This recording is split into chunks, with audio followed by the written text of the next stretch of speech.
Hey there, y'all. Welcome back to another Tim Talks Christian Rock. Tim Risto here. Hope you're having an awesome day today, and may God bless your day going forward from here. If you haven't yet, please take a moment to subscribe to my channel, like this video, share it with someone you love. It is all very much appreciated. Hey, today I want to take a look at an article that dropped, several days ago over on ChristianityToday.com, all about Christian FM radio. They talk a little bit about, the reach of radio, which you may be saying, hey, Tim, I've got my Spotify list, I got my iTunes list, I got my discography of bands and playlists all set up already.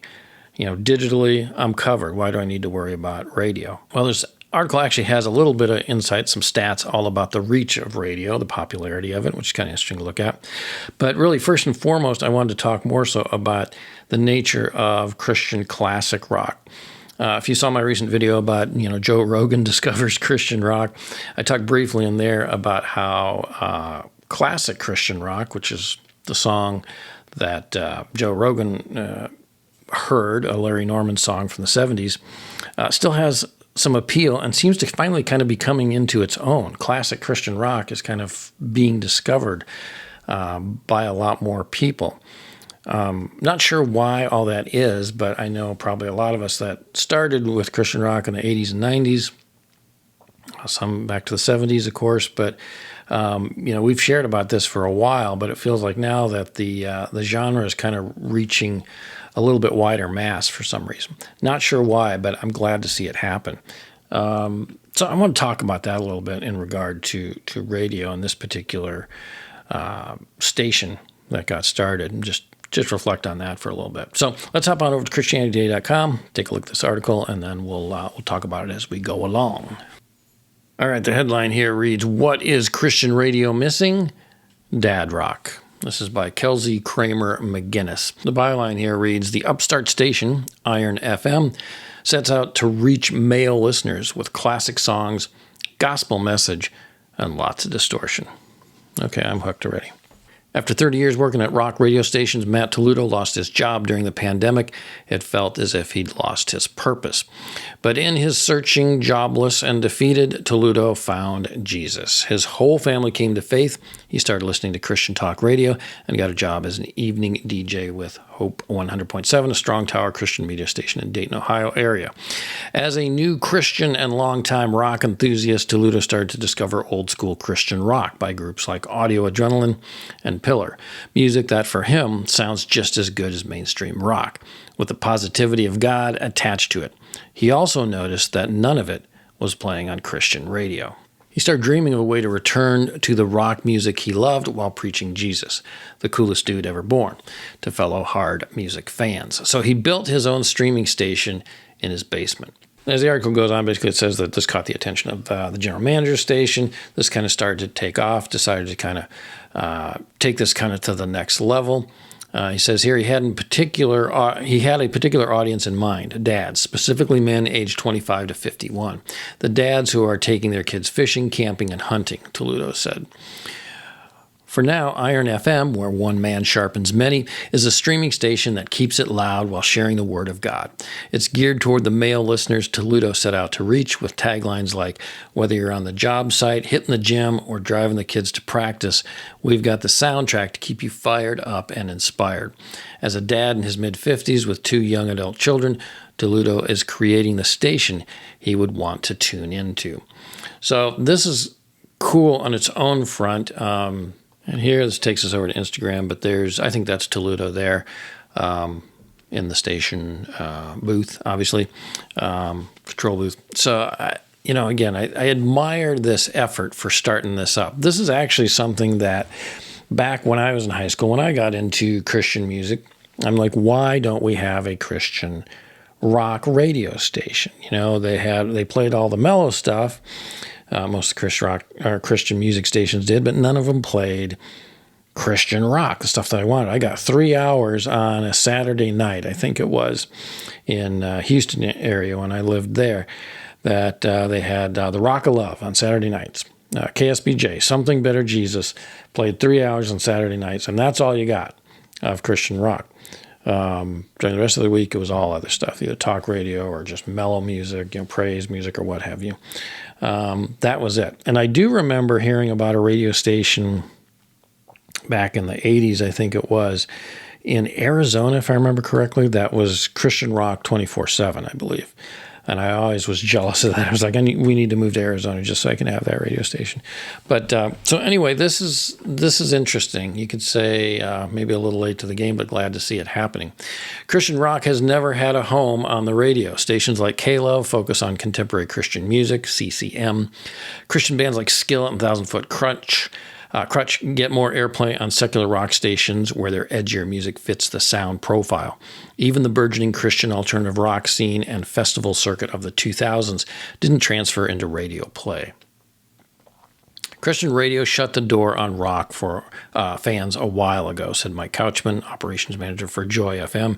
Some successful rock groups like Paramore and 21 Pilots once participated in the Christian rock scene, he said, but they pivoted to the mainstream.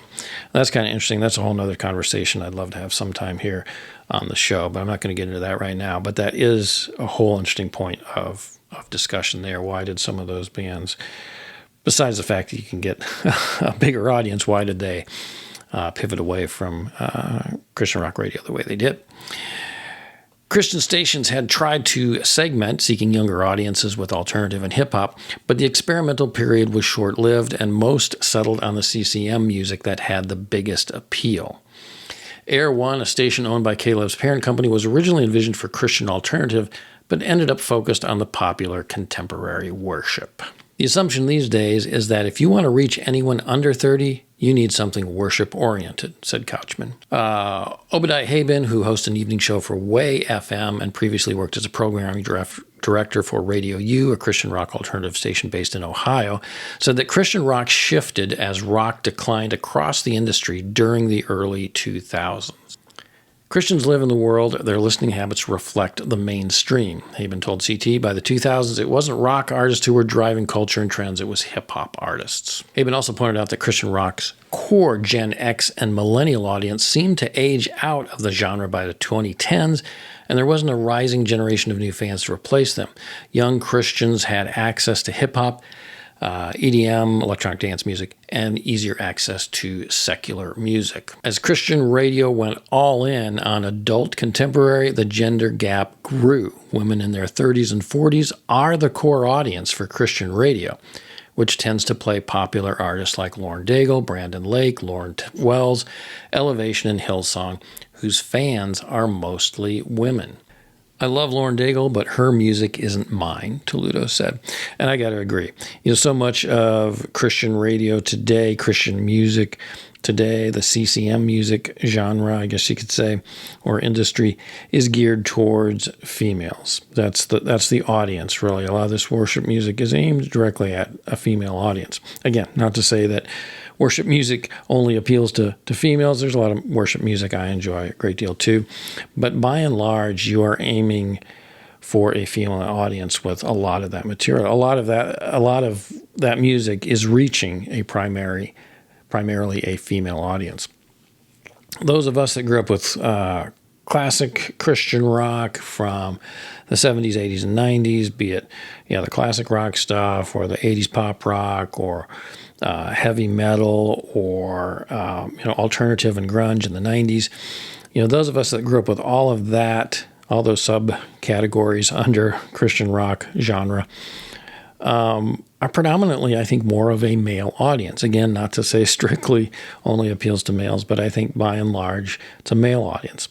And when we didn't find Christian radio stations that supported Christian rock, as we grew up over the time, we sought out other avenues. And now I think there's a lot more that have, a lot more of us fans of Christian rock that have gone to, obviously, online and formed Facebook groups, started YouTube channels, started podcasts, all sorts of things to help convey and to discover our audience out there, to find each other, in a sense, out there in the wilds, as it were.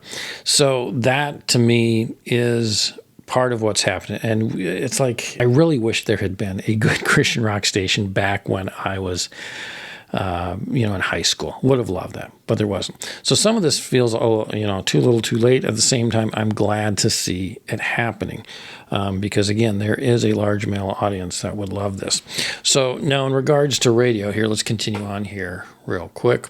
Christian rock groups like Thousand Foot Crutch, Skillet Pillar, and POD have a predominantly male listenership, and Iron FM is a test case to see if their fans will tune in to a Christian rock station.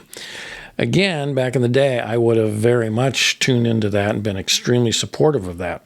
Today, there's so many other alternatives. As I mentioned at the beginning, you've got streaming options. You've got the digital albums that you can buy yourself and then create your own playlists, all sorts of other options.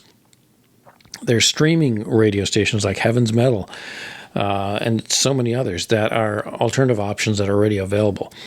Will a station like Iron FM be able to succeed now anymore? Again, it almost seems like too little too late, but I'm glad to see it happen nevertheless. Recent data from Nielsen shows that radio is still overwhelmingly the most frequently used ad-supported audio medium for Americans. That's an important caveat in there. Most frequently used ad-supported audio medium for Americans. Adults over the age of 35 spend 3/4 of their listening time on broadcast radio, mostly talk, adult contemporary, and classic hits. So there you go. Classic hits are in there. So can Iron FM tap into their target audience with classic Christian rock? Possible. I'd be curious to see if this test case, this experiment actually works. Toludo's project falls closest to the latter category. The majority of the music Toludo plays on Iron FM is the Christian equivalent of classic rock. He relies on 80s, 90s, and 2000 songs, the music of Gen X and millennial youth group kids. Skip down here a minute. Iron FM's playlist includes familiar old guard artists like Petra, Whitecross, Glenn Kaiser of Resurrection Band, and Audio Adrenaline. Toludo said he's eager to feature new artists on the station, but it hasn't been his focus. Neither has the Christian hardcore scene with the Cookie Monster vocals, which doesn't interest him. I mean, I get that. Some of the extreme harder stuff is a little more segmented audience, although I'm fans of some of that. Not necessarily the Cookie Monster vocals that he's talking about, but I can appreciate a number of different harder-edged varieties of Christian rock and metal music as well. Steve Shore, programming manager for K-Love, thinks that rock could be poised for a comeback, not just in the Christian niche, but across the music industry. He said that the genre has been on the outs for the better part of 2 decades, and that interest in classic rock may be a sign of a major shift. Rock kind of died everywhere, not just in Christian music, Shore said, but my teenage kids and their friends were listening to classic rock during the pandemic, and those are the kids who are going to be starting the next wave of bands. New signs of life may be appearing in the genre already, despite the loss of some of the touring infrastructure that used to support the Christian rock scene and mid-level artists across the music industry. Fans of the genre say that there is a lot of emerging music to love. All right, some interesting stuff here in this article. We could talk in depth at this, but I don't want this video to be too long.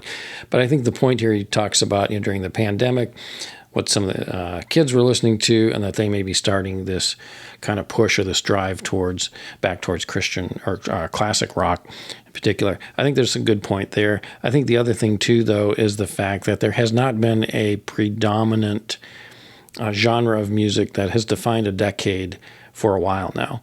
You go back to the 20s, and then each decade going forward had a kind of dominant genre of music that defined that particular decade. And we just don't have that after really the 2000s, essentially. You get up to about the development of rap and hip-hop, and after that kind of gets going, then that's what you've got, kind of, and then just a lot of kind of unusual mashups of music genres and stuff like that, but nothing that really is definitive of decades after that. So what what everybody's kind of been looking for, and a lot of people have made that comment, is that music's not as good as it used to be.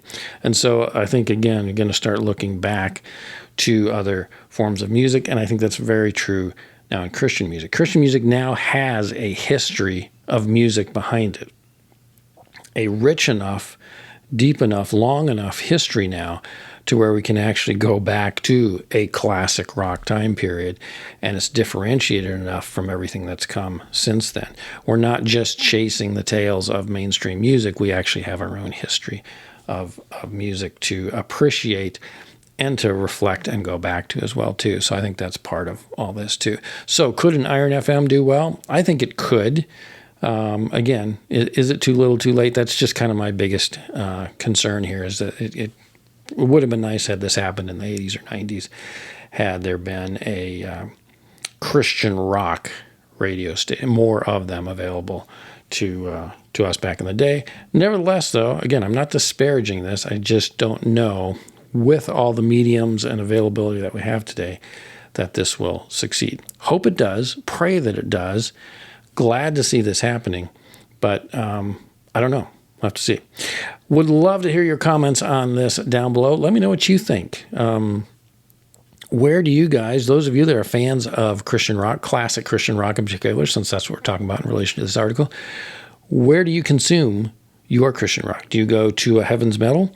Do you go to a Spotify playlist? Do you pop in a CD? Where do you consume most of your music? I'd love to hear your comments down below. And do you think an Iron FM, if it were available for you, via streaming or whatever, would you listen to it? Would you support it? Curious to hear your thoughts on this down below. Anyway, that's all I got for today, y'all. Go out and have a great rest of your day. Go out and listen to some great Christian rock. Make it some classic Christian rock, huh? And above all else, remember, stay in God's Word. Blessings, y'all. Take care. Bye-bye.